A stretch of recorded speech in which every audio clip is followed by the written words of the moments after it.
Welcome. My name is Patrick Curran, and along with my friend Greg Hancock, who without question has no equivalents, we make up Quantitude.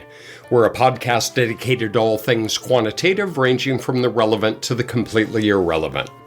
In this episode, we explore the freakish and terrifying topic of equivalent models, particularly as they arise within the SEM. Along the way, we also discuss rinsing toes, palindromes, anagrams, being a tad unquiet, under-teaching, double-secret probation, scary cousins, sausage makers, Tribbles, empty beer bottles, hardcore history, a severely hungover John Stuart Mill, the walk of shame, and expecto patronum. We hope you enjoyed today's episode.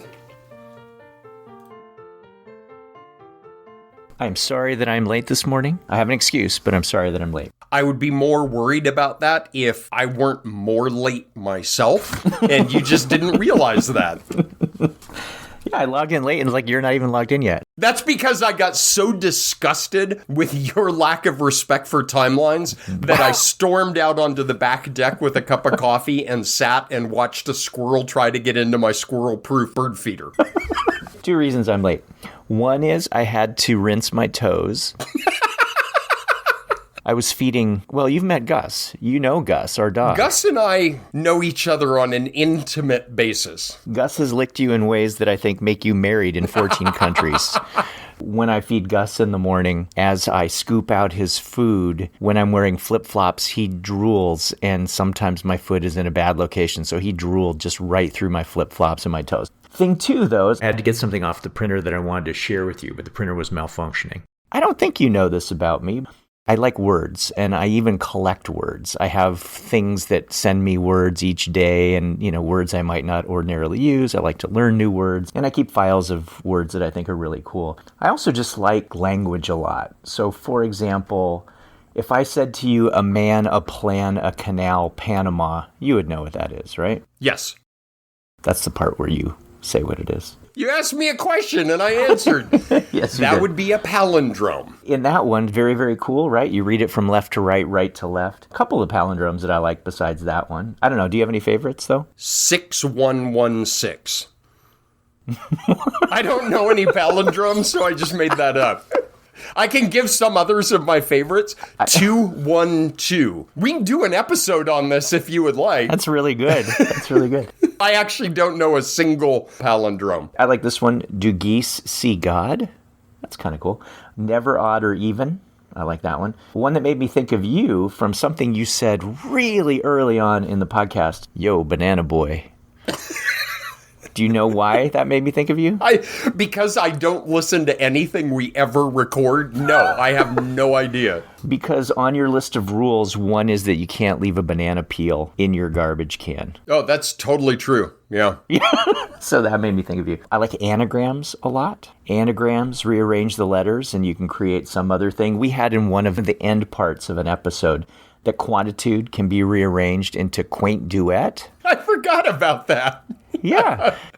But it can also be rearranged into tad unquiet. And I don't know if I feel as positively about that one. Yeah.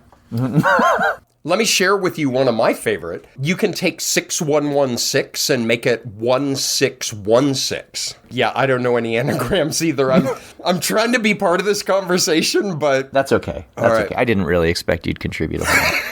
Why should today be different than any other day? With regard to the presidential election in the U.S. recently, here's one sentence that I think everybody can agree on. Our feeling about the security of the election results can be summed up in one sentence. The voting machines had been fixed. Oh. What does that mean to you? I didn't know this was going to be my doctoral exams this morning. I would have put on pants at least if I had expected this.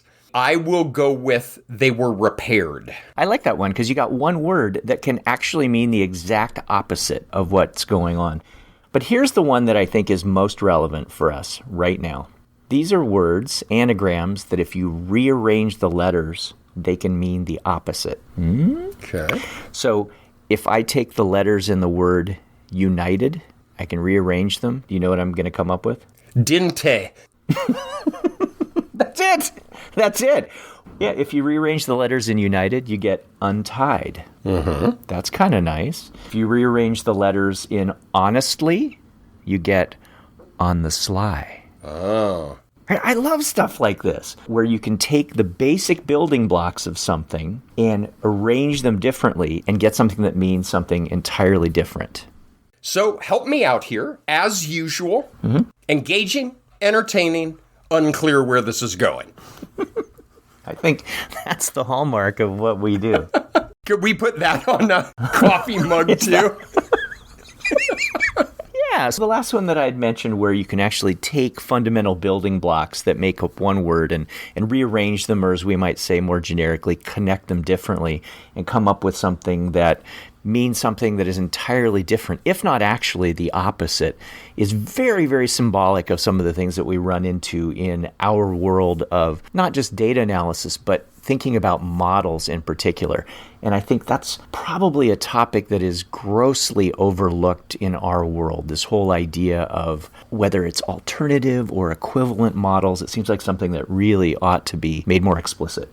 Like everything in life, one of the greatest strengths in the SEM is also absolutely one of its greatest weaknesses. It goes hand in hand, and it is distinguishing a point of confusion that often arises at all levels of student and grants and papers as well, is conflating alternative models with equivalent models. Mm-hmm. Those are fundamentally different and something that would be fun to talk about, because the former alternative models is, I think, one of the biggest advantages of the SEM. The equivalent models, if you really drill into it, there's some days when I think I'm never going to do an SEM again. I'm out. This is a fool's errand. We're all just tricking ourselves by equations and path diagrams and robust corrected standard errors. And as we'll see as we drill into this a bit more, is your precious little model is one of maybe a couple hundred that all fit exactly the same. So let's take a running start at that. You brought up the first thing, which has to do with alternative models. How do you present alternative models? How do you think about alternative models when you're teaching this? Because I have to confess, I underteach this topic, which is a polite way of saying I barely do it at all. I was going to say, I like that. I'm going to have to remember that underteach. That was kind of like I was overserved last night. Yeah. It wasn't my fault. Yes, it wasn't me. The bartender kept bringing me things every time I raised my hand and said, barkeep! So I underteach. I got to tell you, I underteach this to the point of zero. But as we've established before, we don't make a lot of money in academia, and we have to derive the things that give us fulfillment elsewhere. And one of those is being in a student dissertation meeting and asking a question about something that you should have covered in class but didn't, and then express disappointment when the student is not able to respond to it. We've touched on alternative models in a number of prior episodes. We talked about model-based reasoning. We talked about regression versus SEM. I'm sure there are other things that I'm just repressing. In my mind, this is like our third episode because I'm just so appalled at the things that come out of my mouth and how they sound. In a nutshell, an alternative model, as I think about it, is take whatever your whiteboard problem is, take your Sharpie, walk up to the whiteboard, mark in your measured variables, and then the whiteboard problem is, all right, let's go nuts here. How are you going to draw circles and single-headed arrows and double-headed arrows? And how are you going to build a hypothesized mechanism that gave rise to your observed data? And how are we going to empirically adjudicate that in some principled and informed way? That's the cornerstone of SEM. And so an alternative model is saying, all right, you believe these mediating mechanisms exist where you have parental alcoholism to stressful life events to anxiety to delinquent peer associations to adolescent substance use. That's one model, and you draw that up. An alternative model is, well, maybe I move this over here and this over here and this over here, and that could be another theoretical expression of how that parental alcoholism risk goes. And I'm going to estimate that and then compare that in some way to the prior model. So it's an alternative representation. I think of it as rearranging the variables or rearranging the arrows in some theoretically guided way. And then it gives you some alternative representation of your model. When you do that, it gets me thinking about, well, to what are we comparing our models? And I think that's an interesting thing to think about when you're doing your own work. So say you just have a hypothesized model. All right, so we have a mediating mechanism that begins with the Hancock Toxic Masculinity Scale. And how does that radiate through some mediating pathway? So we're just going to call that model 1. All right, so we get a chi-square test statistic. Well, that's actually a comparison of that model to another model. Right. And that other model is saturated model. Everything gets a mean, everything gets a variance, everything gets a covariance. And we do a likelihood ratio test and we compare the fit of model A to the saturated model. Well, we also get goodness fit indices. TLI, CFI, IFI, there are 118.3 of them. Well, that's a comparison of your model to a baseline model. Now, different programs use different baseline models, but the classic one is everything gets a mean, everything gets a variance, but there are no covariances. Right. That's like picking on the kid least likely to give you a fight, which is, I'm going to see the improvement in model fit when I don't allow any measured variable to correlate with any other measured variable. All hands tied behind your back. Exactly. Come on, let's go. A dubious win at best. All right, so that's the baseline model. And then we have a nested model. So we have your mediation model, and we add 3 parameters to it. And one model is nested in the other, and we get a likelihood ratio test. And we think about this as, what do you get for your $3, right? If you're going to add 3 parameters, that's going to cost you 3 degrees of freedom. Is it worth it? If you add those 3, is your model significantly improved? And if it is, you say, that's worth that $3. And if it's not, you say, maybe not. All right, so it's nested. Kind of how I sometimes think about a classic alternative model is you have some expression that is not nested, right? So you can't get from one to another by imposing restrictions or removing restrictions. And so we can't use a likelihood ratio test for various reasons. And instead, we look at things like information criteria or other kinds of fit measures. I would consider all of those in the realm of alternative models. So I like the way that you describe these things, and the way I think about it for the most part, and the way I teach it for the most part, has to do with parameter subsets when I talk about nesting. You know, as you said, we can define one model sort of as a special case of another by imposing constraints, or if we can release constraints on another model. But that's not the only way to think about these. And in fact, it's probably somewhat imprecise to think about them that way. And there's a way that I prefer to think about them, although to be fair, I don't teach them this way. Is this like double secret probation? Yeah. It's really important, but you're not going to tell anybody? Delta's already on probation. Oh, then as of this moment, they're on double secret probation. Don't tell my students. There's different language that gets used in all of this. One way I like to think about this is that every model is associated with a family of probability distributions.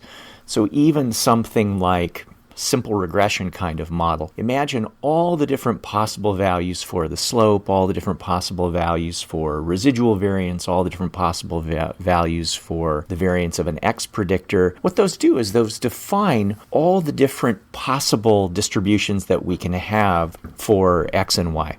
And one way to think about a model then is all the possible probability distributions that it can generate. If I go in and I fix the path from X to Y to a numerical value, whether it's 0 or something else, then what I have just done is I have taken all the possible probability distributions that the original model had, and I have now restricted myself to a subset of those, the subset where there's no covariance between X and Y. Basically, I've shut off their mechanism, or I have fixed it to a particular value. So one way to think about alternative models has to do with the relation that they have in terms of the probability distributions that they generate. That means that all of the things that you talked about could be reframed. We could say, for example, that we have two models, one of which has a set of probability distributions that is a subset of another. Well, that's what we call a nested model or hierarchical relationship between those models. We might have two models that don't share probability distributions at all.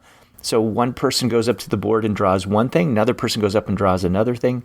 They have zero in common. That would be really bizarre, right? That's weird that they would have no probability distributions in common. You could also have when we talk about non-nested models, which certainly includes the ones that don't overlap at all, we could have these partially overlapping sets of probability distributions where one model generates a whole bunch of probability distributions, another model generates a whole bunch of probability distributions, and they share some, but one is not entirely contained within the other. And that's when we get this non-nested situation.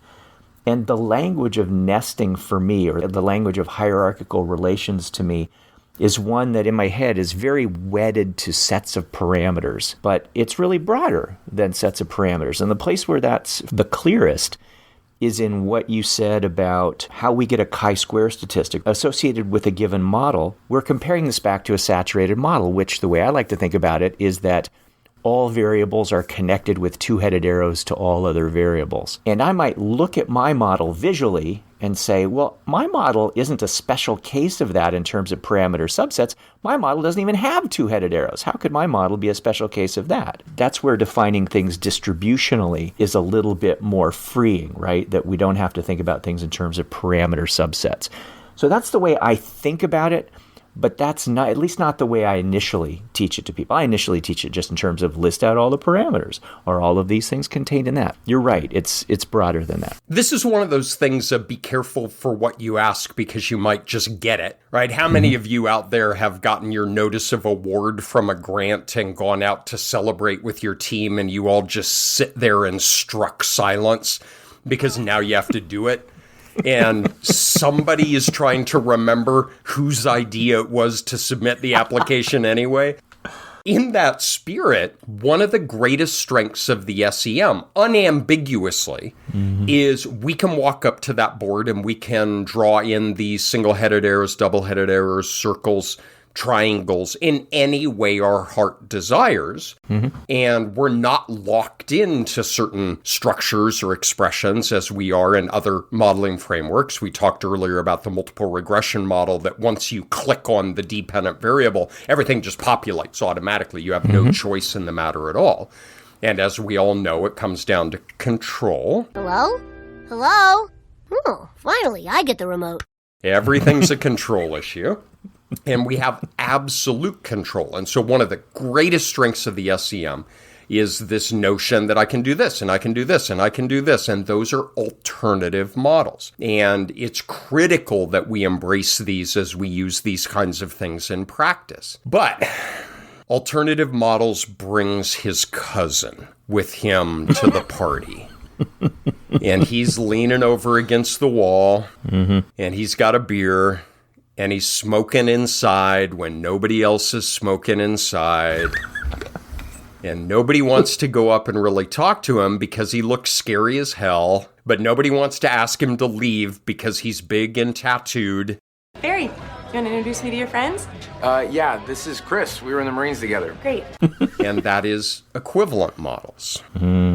And this is a real point of confusion in many, many different situations. And I myself will switch out these words by accident. Listeners aren't going to know because we'll post-produce this episode. You and I have both reversed them, but I'm going to edit that out so that people don't know that. So we appear really smooth and polished. Smooth and polished and smart. Thank you, Audacity. Both you and I have paused and said, shook our head, and then restated alternative models. And these are very, very easy to switch up. I think what we should do is get not a technical description because you get into the weeds pretty quickly. And the weeds are cool, right? A lot of times the really cool stuff is in the weeds, but not today. Do you want to give a 30,000-foot description of what do we mean by an equivalent model and how does it differ from an alternative model? I can give it a shot at 30,000 feet. And one thing I can do is is I can try to rely on what I have already said with regard to a model really representing a family of potential distributions.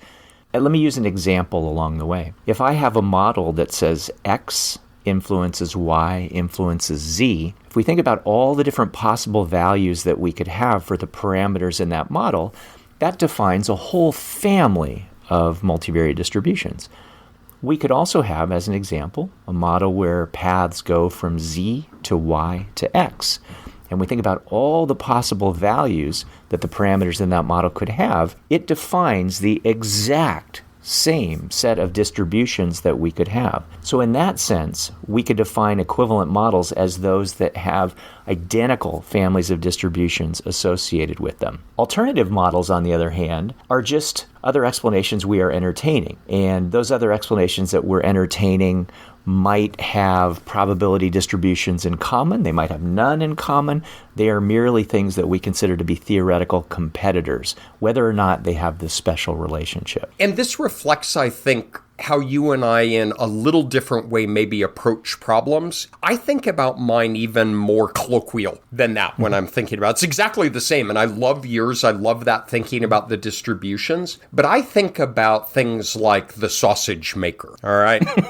This is a slightly different, ever so slightly less technical. Exactly. It's just a little bit different is think about a sausage maker. All right, so all of you think about a model that you're proud of. All of us have a model that we're proud of, right? So think about your model that you're proud of. It doesn't matter what it is.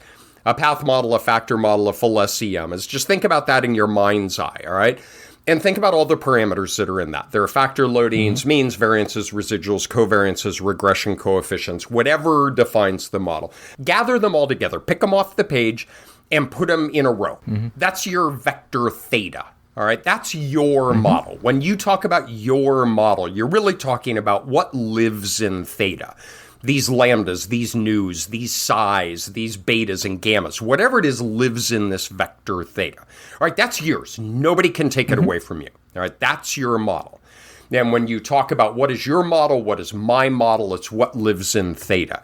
Now, what we're going to do is we're going to take theta and we're going to put it into the sausage grinder. Picture sigma theta, which is we're going to call a matrix valued function. And let's do a CFA because I remember that one and I look really smart because I can just cough it up. But don't ask me to give another one for any other model because I don't remember it. Oh, I'm oversharing again, aren't I? The matrix valued function is lambda psi lambda prime plus theta. All right, so if you arrange your factor loadings and factor variances and covariances and residual variances in that way, it's going to give you a model implied covariance matrix. That's the sausage maker. We're going to take your model, we're going to grind it down into this matrix valued function, and out the end is going to be a model implied covariance matrix. Now, this holds with means well. We'll ignore it here. Everything is the same. We'll just focus on the covariance matrix. An alternative model, as Greg is describing and as I was trying to touch on a little bit earlier, is a nested model may have one model where there's that theta vector that your model lives, and another model that maybe has 3 fewer elements in it. You took out 3 parameters, and you're going to both run those through the sausage maker. You're going to get 2 different covariance matrices, and you're in some way going to compare those to one another. Those are alternative models. An equivalent model drives me freaking insane because you have model 1 that has a certain vector. Let's just call it theta 1. And model 2 is a different model and has a different vector theta. And you run it through the sausage maker, and you get the same damn covariance matrix. They are numerically equivalent. I like thinking about it in this way. Can you write a function that maps one vector theta onto a new vector theta that gives you distinctly different parameter vectors, but gives you the same covariance matrix? And those are equivalent models. And so going back to your example, which I really love, X predicting Y predicting Z is one model, Z predicting Y predicting X is another model, and Y predicting X and Z are a third model. They are fundamentally distinct and unique with respect to theory, yet they are numerically isomorphic. they all three result in precisely the same model implied covariance matrix and subsequently the same model fit, and they cannot be adjudicated between based on the numerical results of the model. That's right. The family of distributions that they imply are completely identical. This should strike the fear of God into you because this scales up like nobody's business. There are not just one equivalent model, not just two equivalent models. There are hundreds sometimes of equivalent models. And so you start getting into this philosophy of science is, again, think about your favorite model and how that confirms your theory. That model only offers support if it also supports all the equivalent models that go along with it. Because every single one is numerically isomorphic to every single other one, and you got to deal with that. And there are a couple of different ways that you can come up with these equivalent models. Probably the quickest way is wait for reviewer 2 to tell you what they are. And if you do, you know it's either me or Greg who wrote the review. So, little tidbit from home. If somebody asks about equivalent models, it's probably one of the two of us. Which we neglected to include in our workshops or courses. We don't teach about it. Precisely so we would have this in our pocket. In fairness to us, which is what's important here, is it's one of those things that you can write in a review without actually reading the manuscript. Yeah, I have a template. It's already in there. I have a review written that I can submit to almost any manuscript without even reopening the Word document.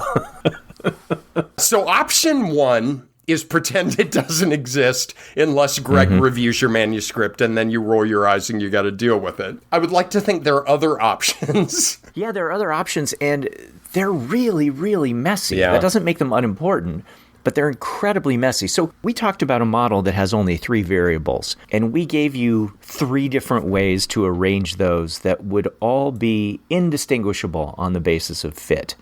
In fact, there are no data that you could gather ever that would help you to discern among those. And in fact, you would know that prior to even gathering data, that those are indistinguishable. And there are even more with just 3 variables. I mean, heck, once you start introducing latent variables, throwing factors in there, it's not just how you connect these variables, it's these other magical things that you bring in there that can also yield these equivalent models. So imagine that you could take a model and enumerate all the different ways that they could be connected. Imagine you have a model with 8 variables, or 12 variables, or 30 variables. It is not uncommon for Patrick and me to see models that have 40, 50, 60 variables in them, right? Especially once we start getting indicators of latent factors. How many different ways can you connect a model with 60 variables and yield something that's equivalent? It's almost beyond comprehension. And so there are rules for doing this, rules that have been beautifully laid out for ways to go through your model and say, ooh, I could connect these differently here, and I could connect these differently here. You can almost think of your model as consisting of these different neighborhoods. Within these different neighborhoods where variables are interplaying with each other, there might be different ways that you can connect those. And if you imagine all the different ways that you connect different parts of your model, combinatorially, this gets massive. And it gets even worse than that, because for as much of a hard time as I give you about your Star Trek weirdo-ness, as I watched all the Star Trek episodes when I was a kid, and one of my favorite episodes of all time is The Trouble with Tribbles. 1,771,561. That's assuming one Tribble, multiplying with an average litter of 10, producing a new generation every 12 hours over a period of 3 days. Oh my God. It's so funny because all they were like just these little stuffed pillows, and they're pretending like they're quivering and moving and things. But the gag in the episode is that they just keep reproducing. And every time you open a cabinet or something, all the Tribbles fall out. I do think about it as a Trouble with Tribbles issue because you take these rules, which are profoundly clever. Some of the things that I am most impressed in our field, I stand in awe of the technical developments. Reading Michael Brown's 1984 British Journal paper is I just stand in awe of the creativity of that. I'm in equal awe of cleverness, of like, wow, that is really creative. And some of these rules are really clever. The go-to citation on this is Lee and Hirschberger to show how long this stuff has been around, as most of the work that was done on this was in the 80s and 90s. 1990. 90 was Lee and Hirschberger. They went off of some work by a woman named Stelzel. Stelzel 86, yeah. We will not drill into the details because that's not the point here. But Lee and Hirschberger develop what they call replacing rules. And they have this really clever way of saying, all right, draw out your model. And using various guidelines they have, you can develop 3 blocks. So there's a preceding block, a focal block, a succeeding block, and there are ways that you identify these blocks. And then within the focal block, man, we're back on spring break again, right? It is like you can take single-headed arrows and make them double-headed arrows. You can take single-headed arrows and reverse them. You can take single-headed arrows and make them bidirectional arrows with an equality constraint. You go nuts. And within that focal block, and each of these changes, when you follow these replacement rules, results in an equivalent model. Now, I don't mean to beat a dead horse, but a lot of times when I've raised this in committee meetings or even in grant review, people will say, no, I know that there are alternative theoretical ways of thinking about it. It's like, no, we are way past that. All right, this is not, I understand there are other models of parenting that would dictate. No, your precious model, if we do Lee and Hirschberger, there are 80 models that give you the same chi-square, the same fit indices that numerically cannot be distinguished. And going back to the trouble with Tribbles is you do the replacement rules, and let's go ahead and just say we get one equivalent model. Well, now we can do the replacement rule on that for all the equivalent models that are equivalent to that model. And you do it again, and you do it again, and then you step back and say, remind me why I use structural equation modeling? Or really just about anything, right? That's the world that you and I live in, but a lot of different types of models have this exact same problem when you think about it more broadly in terms of the distributions that they generate. So this is a crazy, crazy headache. You would need a very, very large whiteboard to get all of those things written down. Now, to be fair, one of the reasons that you haven't written all of those down ahead of time, well, other than the fact that Patrick didn't teach you about it, is that you probably ruled a lot of those out as not making any sense temporally. If it's very clear to me, in fact, maybe I even manipulated it such that X comes before Y and Y comes before Z, then it makes no sense to say that Z influences Y, which in turn influences X. So on some level, explicit or implicit, you might have ruled some of those out, and that's why they never made it to the whiteboard for you. But my guess is more often you hadn't thought about all of the different possibilities, even the ones that make sense, even the ones that don't violate whatever your logic or common sense might be. That brings me to 2 dimensions. One is freakish and one is terrifying. The freakish thing to get your head around is take your theta vector that has your model. Remember, all of us right now have one that's near and dear to us and sitting right in front of us, all right? And we have that theta vector. And we write some function to make that theta vector some other theta vector. And we do that using the replacement rules, and we make regression coefficients correlated disturbances, and we make X predicting Y instead Y predicting X, right? We really get in and muck around with this theta, and we get this function that maps it onto the new theta. And we get 2 identically fitting models in every way, shape, or form. The freakish thing is, of course, the parameter estimates are different. The standard errors are different. The critical ratios are different. The p-values are different. The multiple r-squared values are different. Every aspect of the model can change in these predictable and understandable ways, but things that were significant become non-significant. Things that were explanatory are non-explanatory. All of these things change, but the numerical fit of the model is identical. But then the terrifying kind of thing, and it's kind of alluding to what you were just talking about, is we can reduce the space of these equivalent models, right? Because we're not going to say, well, some mediator predicts treatment condition, or that alcohol use predicts biological sex, or whatever, right? We can't, there's certain things that we can reduce it, but not exaggerating for any model of reasonable complexity. And this isn't like finding some goofball model where we all point to it and laugh at how silly it is. Any reasonable model, we could have 20 or 40 or 60 equivalent models that are in some way or another consistent with theory. And that's just the price of the ticket to use SEM. And this focuses on SEM, but Greg, I like your comment. I mean, we all got this problem. Oh, yeah. Right? Is in the multiple regression model, that saturated X side where all of your predictors covary with all of those, make them mediators, make them double-headed arrows, bidirectional cause, throw an equality constraint, make some predictors, some correlated disturbances.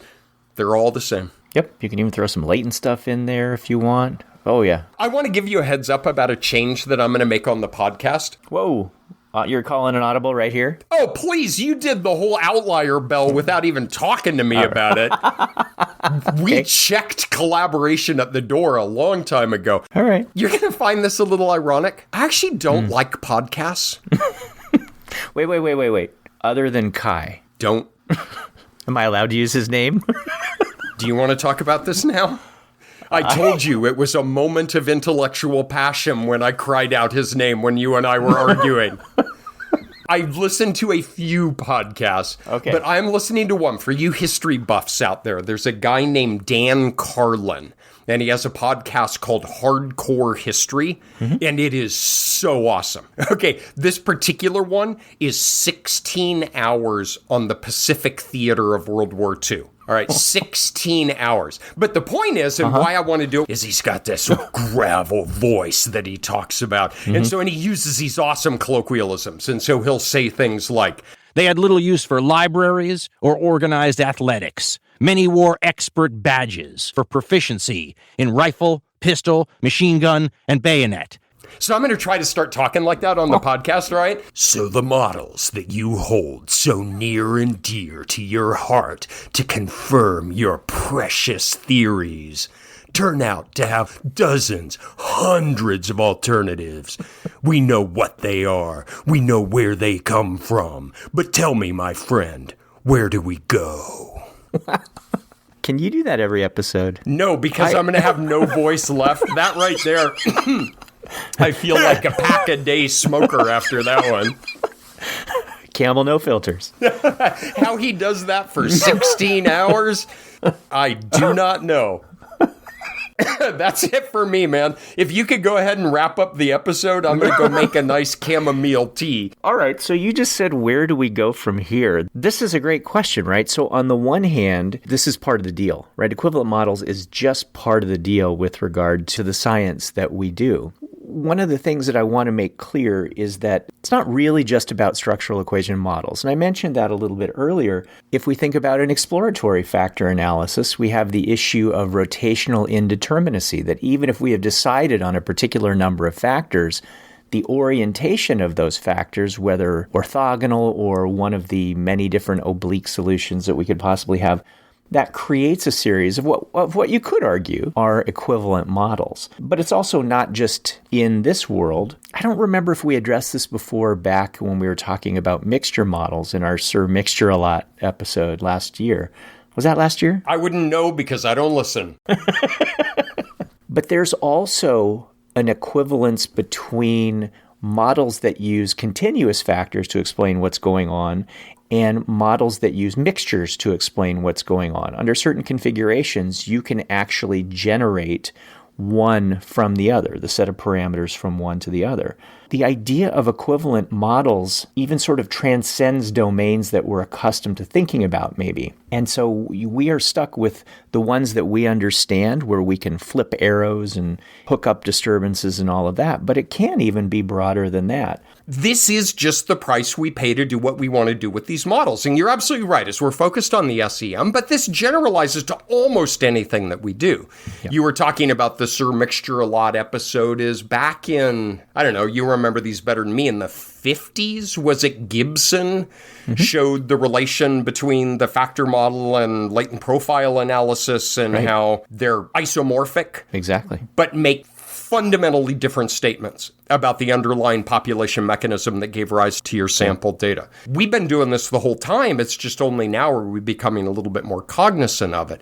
I mean, I have some ideas about how to address it, how I think a little bit about it in my own work, although none of them are a silver bullet. Ready? I won't do Greg Gravelly episode. Welcome to the next edition of Quantitude's Name That Dissertation. Because I think there's some pretty cool stuff that could be done here. And again, it's not a programming problem. It's not a combinatorial problem. But imagine if you could automate in some meaningful way in whatever your software package of choice is, that you identify some temporal links where you can't go back in time. You identify some restrictions where you can't predict biological sex or treatment condition. And using some criteria as part of standard output, you're given the 10 usual suspects on alternative models that you should consider. Make that an automated part. I think that would be a super interesting programming problem, but I think there's also lots of important future work that could be done to say, are there other pieces of information that would help us adjudicate in some way or another among these set of equivalent models? So what do you do? Did you like that reflection? Yeah. What do I do versus what do I know can be done? That's a bit of a tension, right? And we're back to parenting. Yeah.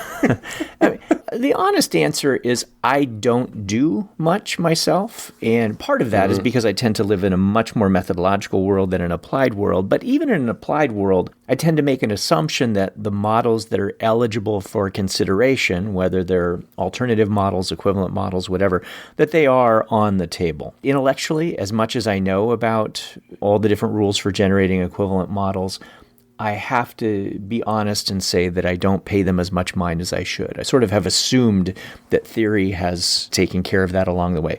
I don't think that's a great assumption. At least I am aware of it. I know that many people will come into my office when I say, well, what about this? Well, what about this? Well, what about this? There is that pause where they're like, ooh. So the idea of equivalent models is something that kind of paralyzes people. But I do have things that I think about as strategies. I can list a few and see what you think about them. But I'll say exactly what you said. None really is going to be a silver bullet for this issue. This is this world. One strategy is that you might be able to incorporate additional variables into your model. Now, that sounds like it can create more headaches, but sometimes the incorporation of additional variables doesn't mess with the core set of relations that you're interested in, but the variable that you introduce might have a series of links that are defensible and others that are simply indefensible, and that can narrow down the space of equivalent models greatly with respect to the things that you are interested in. I can say those words and I understand the mathematics of it, but in terms of someone actually doing that in practice, I'd like to see some really good examples of it, but I know that that's a possibility. I like that one a lot. One of the biggest things we can do is study planning. If you're aware of this going into your study, can you bring in additional variables? Can you bring in design elements that would help limit, right? Is sometimes I think about, for lack of a better way, right? Maybe it just goes back to being an undergrad at the University of Colorado, is having the day after a party is a table is covered with empty beer bottles. And those are all plausible models, alternative models, equivalent models. And John Stuart Mill says, dude, you got to take some of them bottles off the table, right? And so what we do is we just start knocking bottles off the table. Now, we're never going to clear it where there's just one bottle left. but we can take a whole lot of bottles and clear it down to a smaller number. So as you're saying, is bringing in additional variables. How that relates for me is this notion of strong over-identification. So there's a little bit of a literature on this is we all aspire to be over-identified. We want to impose more restrictions on the parameter space than pieces of information that we observed in our sample. That's what degrees of freedom are. If you have a degree of freedom equal to 1, you've imposed 1 restriction. 5 is 5 restrictions. And we've established early on, this is a numerical evaluation of your personal courage. The more degrees of freedom you have, the more statements you are making about those restrictions. Well, you can have a strongly over-identified model where relative to your parameter space, you've imposed a lot of restrictions. And that, by definition, reduces the number of equivalent models that you had.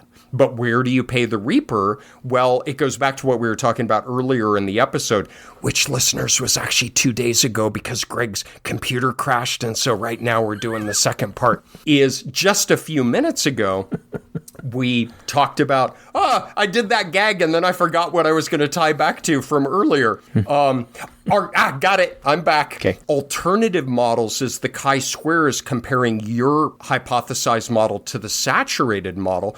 Well, if you have strong over-identification, it's harder to establish adequate fit as an omnibus compared to the saturated. And so that's the balance, right? The more restrictions we impose, the fewer equivalent models we have, but the more restrictions we impose, the harder it is to attain an acceptable degree of fit with respect to your observed data. Well, and this is something that people who tend to do what's currently labeled as causal inference, a lot of directed acyclic graph kinds of things, think about instrumental variables and the role that instrumental variables can play in trying to sort out different explanations. If we find a good instrument, good luck.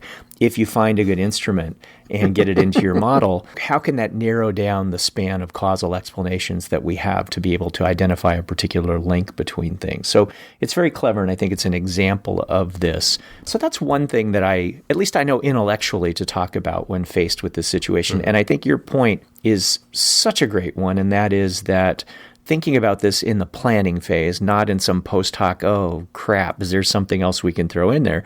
But thinking about what that key variable or those key variables are going to be that are going to help create a more restricted or a more over-identified space. I think that's a great one. For me, after that, it's all just sort of what you believe. For example, there's something called ICOMP, Information Complexity Criterion, something like that.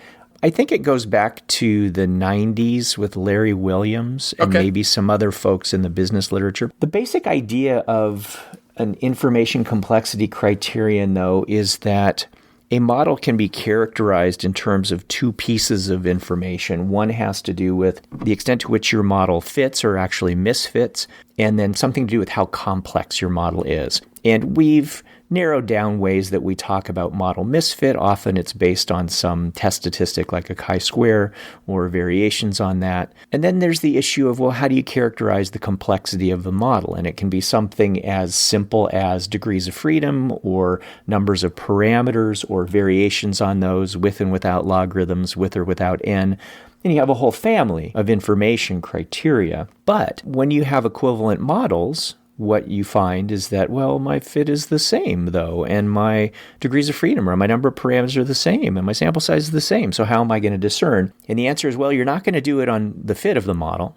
So what you would have to do is define complexity in some different way. And my recollection is that the ICOMP approach has to do with how intercorrelated the set of parameters are within your model. And a model with sets of parameters that are more highly intercorrelated, I think that is taken to mean that you have a more complex model, whereas sets of parameters whose estimates don't intercorrelate as strongly is taken to be a less complex model. So if I recall, These indices are a combination of those, and you try to use that information to choose what would be considered a model that has a more favorable balance of misfit and complexity. That's my recollection, too. I've not used these myself, but functionally, they're the off-diagonal of the asymptotic covariance matrix or the Fisher information matrix. The diagonal has our standard errors on it, and the off-diagonal is this really weirdo thing of how do two parameter estimates covary with one another.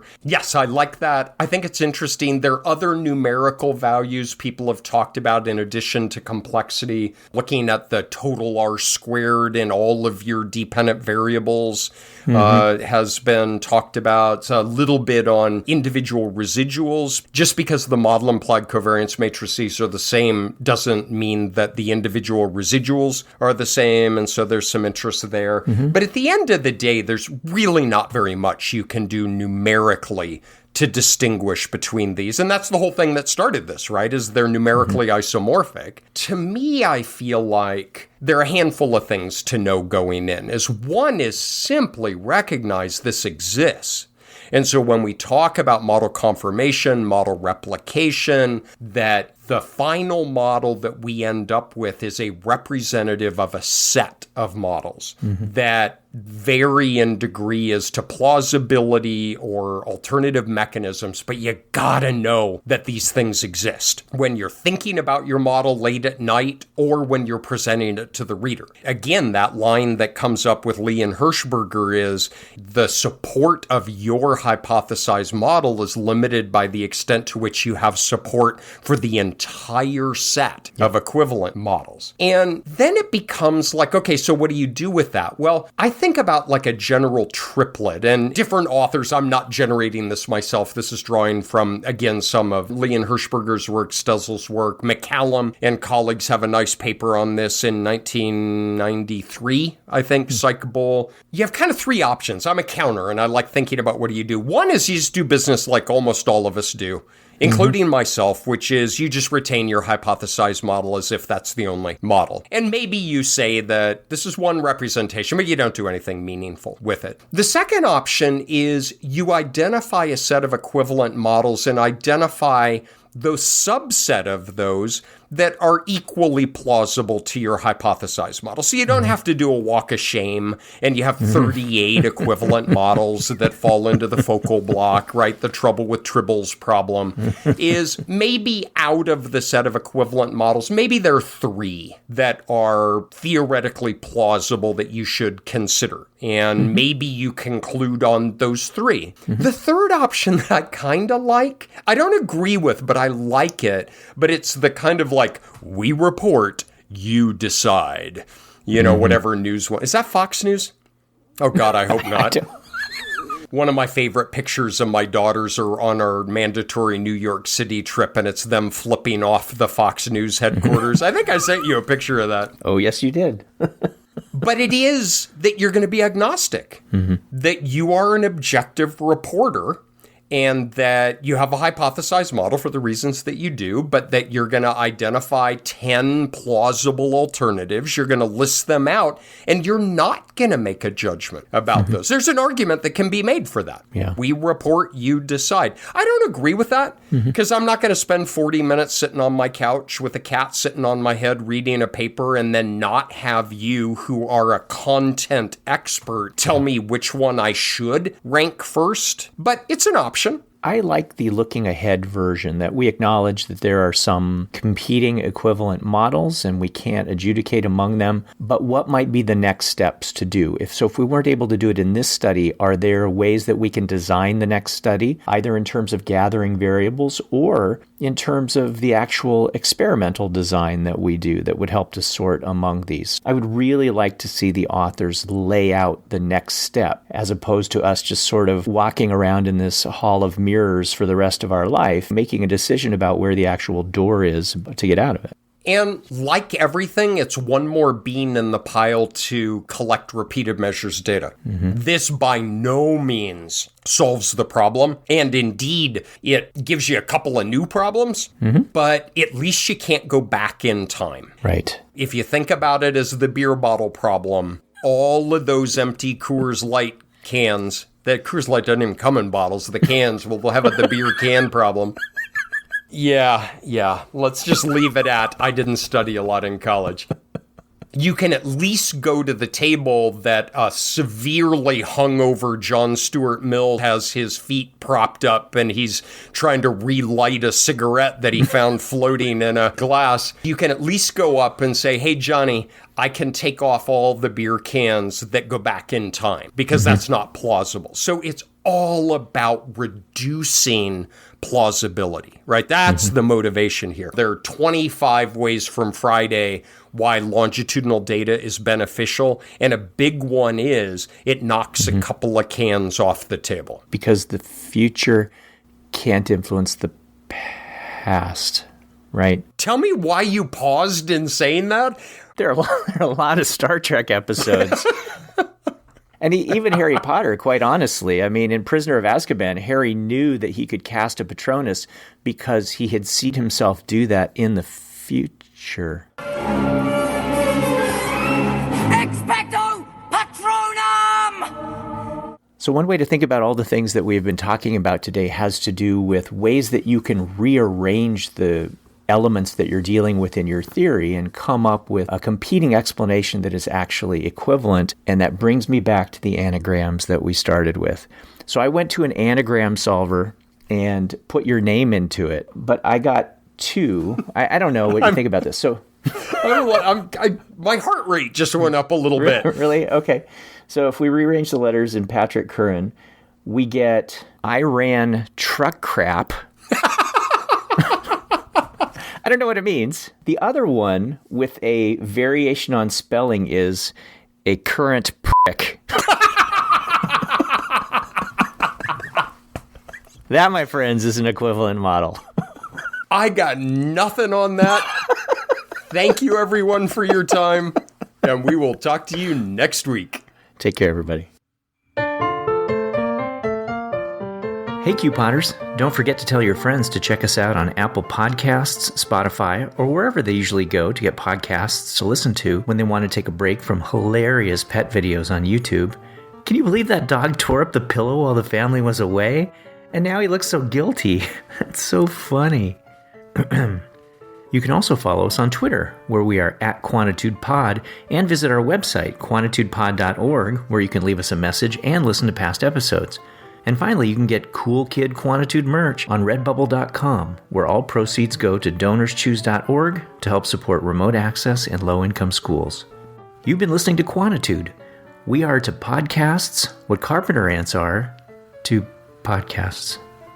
Today's episode was sponsored by the Jangle Fallacy, which you would probably understand better if you had more grit, or hardiness, or perseverance, or is it resilience? And by graph theory. Path models just sound so much cooler when instead of variables and paths, you call them nodes and edges. Ooh, it's like the future. And finally, by minimum wage. No matter what amount you think it should be, it's still more than any of us gets for doing academic journal reviews. This is most definitely not NPR.